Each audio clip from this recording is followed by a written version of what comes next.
Talk about, okay, so some of us under duress, or since the media now is not allowing any level of truth to penetrate nowhere, since that's not happening, some of us just didn't know.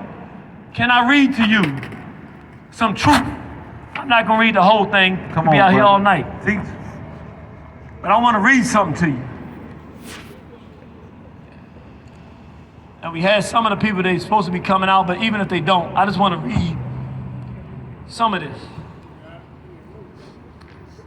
Now I want to tell you how this happened, because this accounts for what we have here. It says Fauci kills. We'll talk a little bit about that. I want to take a moment. It's a lot of pain, man.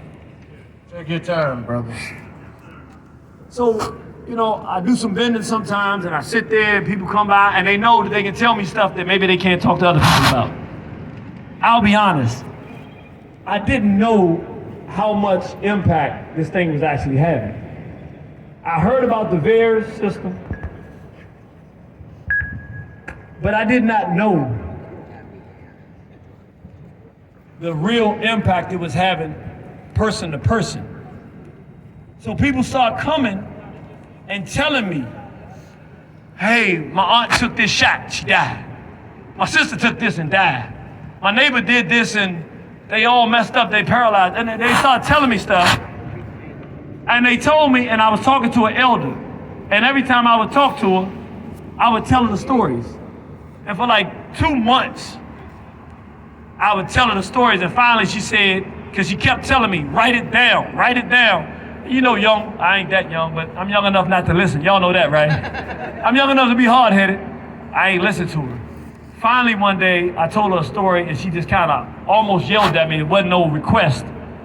It was a mandate. She said, write them down.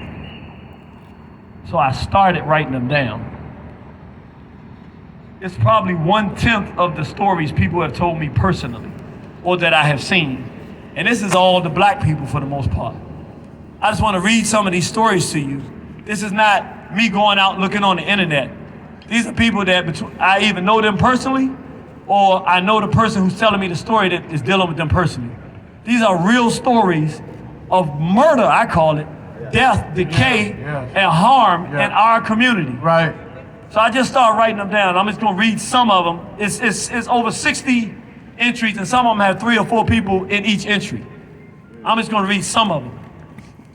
This is back as early as August 8th when I started writing it down. Elder said she had 2 brothers. One is an elder police officer. One was in the hospital for 3 weeks after taking the second jab. The other got the Fauci. We call it the Fauci. We don't call it COVID-19. Can't choke with COVID-19. We call it the Fauci.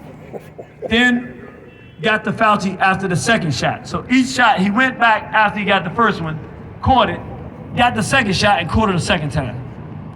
Then he stopped taking the shots. We got a DC court system workers took the shot. One caught the Fauci and was out for 1.5 months. They were fine, they took the shot, they were out for 1.5 months. One had blood clots and was out for a month. Just passed out with some type of leakage of the brain the week of August 4th. He's an ex-Marine. So here you got a black guy that's an ex-Marine in great condition. Now all of a sudden he has random leakage in his brain. We have a cousin of an associate that died at 73, 1 week after taking it, we call it the assassination. We have a friend of the associate's husband that died on August 8th at 52 years old. He died 1 week after taking the shot.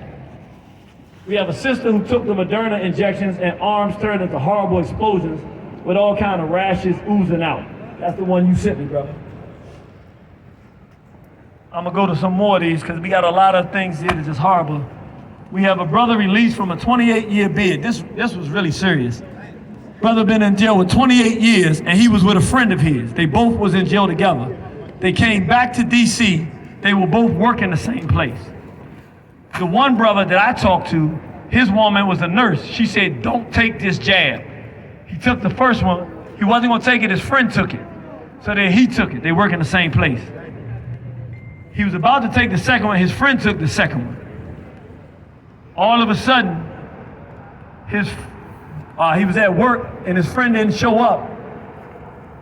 He called the wife and said, "Where's he got to get to work?"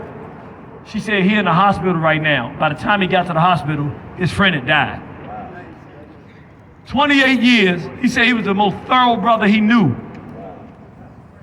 Jail for 28 years couldn't do nothing to him. Prison. One jab, he out of here. Let me go back to some more of these. A young football player in Alabama got his second shot. He's a young brother, either right in high school or early college. Collapsed the day after. He was taken off life support that night. Entire family got vaccinated. Son went to Florida and came home. The entire family was fully vaccinated. The family caught the Fauci and the mother died. Real people. A close friend of one of the speakers, we have an event each year, the Straight Black Pride Movement anniversary. One of the speakers was coming up from Louisiana. One of his friends who took the shot died. He had to do the eulogy. He couldn't come to the event. These real people. I'm gonna just do a few more, but I mean, this is serious. Don't forget my brother, Io. Yeah, you know what? You go ahead and drop that one in here while we doing this. Drop that one on it. Peace, family. Peace, brother. Peace, family. Peace, brother. First of all, give yourselves a round of applause for coming, because there's a lot of positive energy, and we are in a serious war. Yes. Not just with this. We've been in a war for 5 centuries, and we've been losing. And now it's time to stand up and build a united front. And I'm just going to talk about this jab.